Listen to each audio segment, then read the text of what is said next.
Аниме бидэнд бусад төрлийн анимашн, бүрэн хэмжээний киноноос огт өөр мэдрэмжийг өгч, төрөл бүрийн өвөрмөц хэм маяг, уран бүтээлчийн онцгой шийдлүүдээр биднийг төсөөр ертөнцид аваачдаг.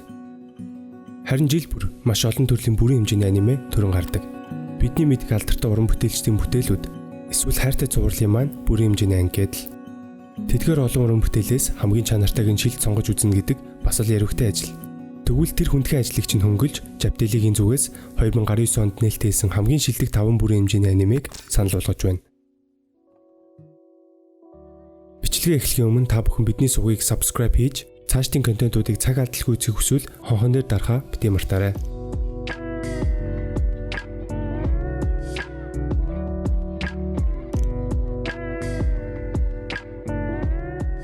Далай тэнгисийн гүнд юу нуугдаж байдаг бол далай дотор бидний мэдэхгүй нууцлаг ертөнц оршдог болов уу гэж бодож байсан уу?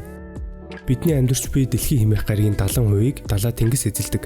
Харин бидний мэдэхгүй нууцлаг зүйл тэдгээр 70%-ийн хаа нэгтээ болж байдаг юм билүү? Яг эдгээр асуултуудад маш сонирхолтой нүд баясгам хариултыг Children of the Sea өгөх болно. Манга зохиолч зураач Daisuke Igarashiгийн 2016-аас 2011 оны хооронд хэвлэгдсэн ижил нэрт цуврал манганаас сэтвлэж энэхүү бүтээлийг бүтээсэн. Уг бүтээлд үхэл амьдралын эрх холбоог далай тэнгисийн нууцлаг ертөнцөөр зүйлүүлэн харуулдаг. Нууцлаг ид шидийн гэмээр ертөнцөд аялуулахаас гадна заримдаа аимшигын чихүүд сүрмээр хэсгүүд ч гардаг. Энэ нь анимен бараан хөхөнгөн дээр илрэн харагддаг. Уг бүтээлд дөрүүдийн харц сэтгэл хөдлөлийг илүү тодтогхон харуулж бидний мэдэхгүй тэрхүү ертөнцийг зураглалын хувьд төгс гэмээр буулгаж чадсан юм. Далай тэнгисийн гүнээр аялахыг хүсвэл энэхүү анимыг заавал үзэх хэрэгтэй.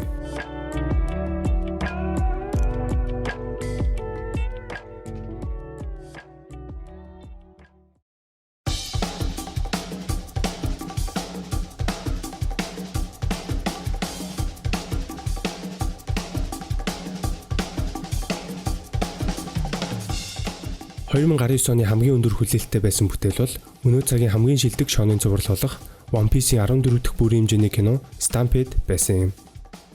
One Piece-ийн 10 дахь бүрэн хэмжээний кино Strong World-д Eiichiro Oda гар бие оролцсон бүтээх болсон бөгөөд тэр цагаас хойш гарсан бүхэл бүрэн хэмжээний кинонууд нь чанарчиж эхэлсэн. One Piece Stampede киноны продюсер найруулагчд болоод One Piece мангаг бүтээгч Eiichiro Oda энэхүү киногоо хамгийн шилдэг, хамгийн том тулаанууд гарах болно хэмээн зарлаж байсан мөлий. Тэр амлалтандаа ч хүрч One Piece-ийн хамгийн алдартай аркуудын нэг Marineford-оос дутгааргүй том тулааныг харуулж чадсан. Бидний мэдэх бүхий л том жижиг далайн дээрэмчд, хувьсгалчдын айрам, усан цэргүүд, адмиралууд, дэлхийн засгийн газар гээд байж болох бүхий л дүрүүд энэ кинонд багтсан.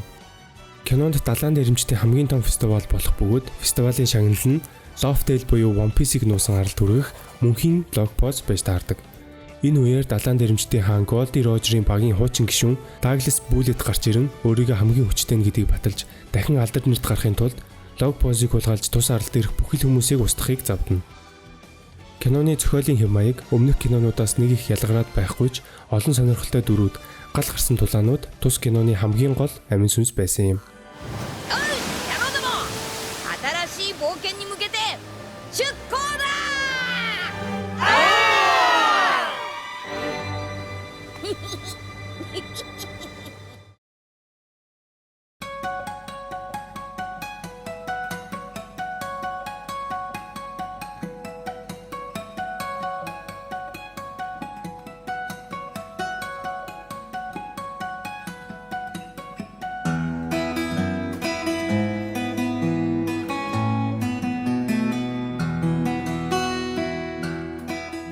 Орчин цагийн аниме уран бүтээлчдийн хамгийн том төлөөлөл бол Makoto Shinkai.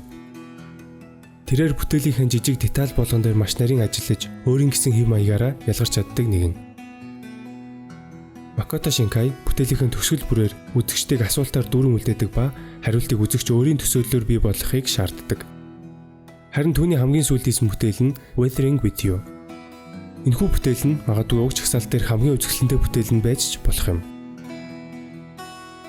Хэдийгээр энэхүү бүтээлийг одоогийн байдлаар үзэх боломжгүй байгаа ч Makoto Shinkai гэдэг нэр аль хэдийн аниме сонирхчдын дунд маш том байр суурийг эзэлдэг болсон. Weathering with You ч мөн адил үзсэн хүмүүсийн урмыг хуулалгүй тун чанартай бүтээл болсон гэдэгт итгэлтэй байна. Тийм ч учраас 2019 оны хамгийн шилдэг аниме кинонд 109-оор орж байгаа юм.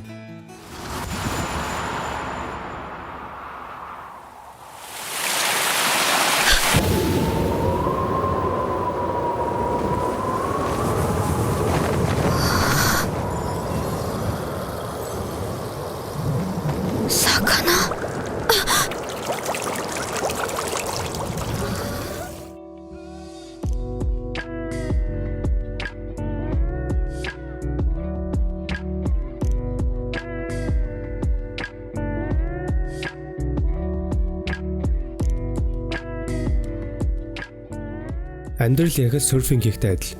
Бид өөдөөс ирэх авраг давалгаагаас зухдах биш. Тэрхүү давалгааг хөлөглөж байж л амьдрал цааш үргэлжилдэг. Харин тэрхүү давалгаа төрж дуусахад далаа бидэнд дараагийн давалгааг үүсгэж өгдөг. Энэхүү сэтгэл хөдлөм романс төрлийн аниме амьдралын давалгаанд түрэгдэж эсвэл живэх бус өөрийн давалгааг сонгож хөлөглөн амьдрах ёстойг маш тодор харуулах болно. Харин давалгаагаар юу ч зүйлүүлж болох ба найз нөхөд, хайр дурлал, үхэл ахцал гэх мэт. Уг бүтээл дээрх гол дүрийн охин яг л тэдгэр давалгаануудтай нүүр тулж өөрийн сонгосон замаар явж хичнээн хүнд хэцүү зүйл тохиолдсон ч амьдрал үргэлжсээр байдаг гэдгийг ухаарна. Radio Wave гэх энэхүү бүтээлийг Masaki Yuasa найруулсан бөгөөд бид бүгд Mind Game, Space Dandy, Devil May Cry Baby зэрэг бүтээлүүдээр нь илүү сайн мэдэх үлээ. Түүний бүтээлүүд ихэвчлэн тухайн бүтээлийн гол дүр, түүний дотоод сэтгэл хөдлөл, итгэхэд байдал дээр суурилдаг бөгөөд Radio Wave ч мөн адил тэдний нэг байсан юм. Гэвч бусад бүтээлүүдээс ялгарх зүйл нь илүү сэтгэл хөдлөм үйл явдал. Masaki Yuasaгийн бүтээлүүд ихэвчлэн хурдан үнэлтэд үзэхэд маш өвчлөлтэй байдаг бол Radio Wave магадгүй түүнийг нэвдэж чадсан бүтээл юм. Гэгээлэг хайрын түүх, сэтгэл хөдлөм төсөөлийг үзэхийг хүсвэл уг анимег заавал үзээрэй. Hinako, 聞いて。新しい波はどんどんやってくる。いい波ばかりじゃないから見送ることもあるけど、ずっと水中に潜っていたら波に乗ることはできないよ。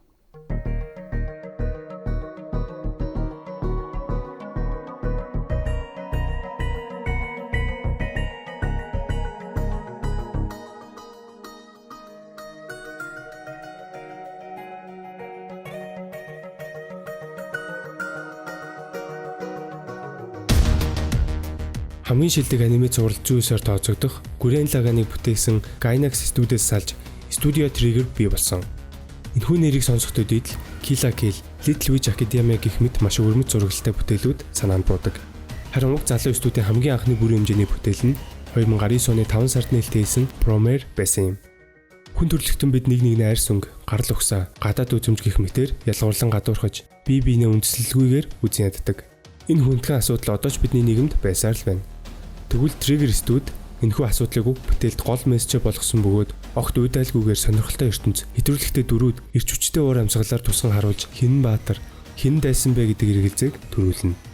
Gurren Lagann, Kill la Kill, Panty and Stocking with Carter Belt гэх мэт зурлуудаар найруулагчаар ажиллаж, Neon Genesis Evangelion, Red Line гэх олон гайхалтай уран бүтээлүүд дээр аниматораар ажиллаж байсан Hiroyuki Imaishi энэхүү бүтээлийг найруулсан билээ.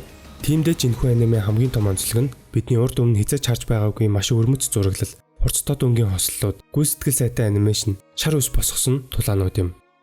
Үзэх явцад өөрийн ирэхгүй Gurren Lagann, Kill la Kill уур амьсгалд мэдрэгдэх ба зарим хэсгүүдэн танд Оскарын шагналт бүтээл Spider-Man Into the Spider-Verse-ийг санагдуулах болно. Хөгжмийн хувьд ч аниме уур амьсгалтай яг зохицсон эрч хүчтэй Япон ардын хөгжмийг электрон, рок хөгжмөнтэй хослуулсан нь яг аргагүй онцгой байсан юм.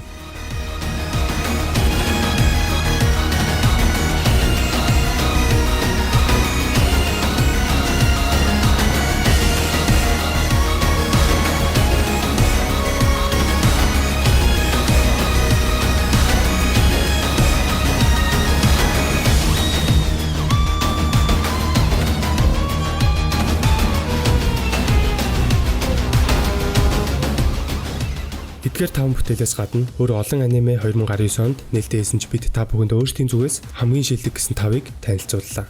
Карантины үеийг дайламдуулан үзэж амжаагүй киногоо заавал амжиж үзээрэй. Бидний бичлэг тань таалагдсан гэж найдаж байна. Хэрв тань таалагдсан бол энэхүү бичлэгэнд лайк дарж, шеэр хийн, найзуудтай түгээгээрэй. Мөн subscribe хийхээ бити мартаарай.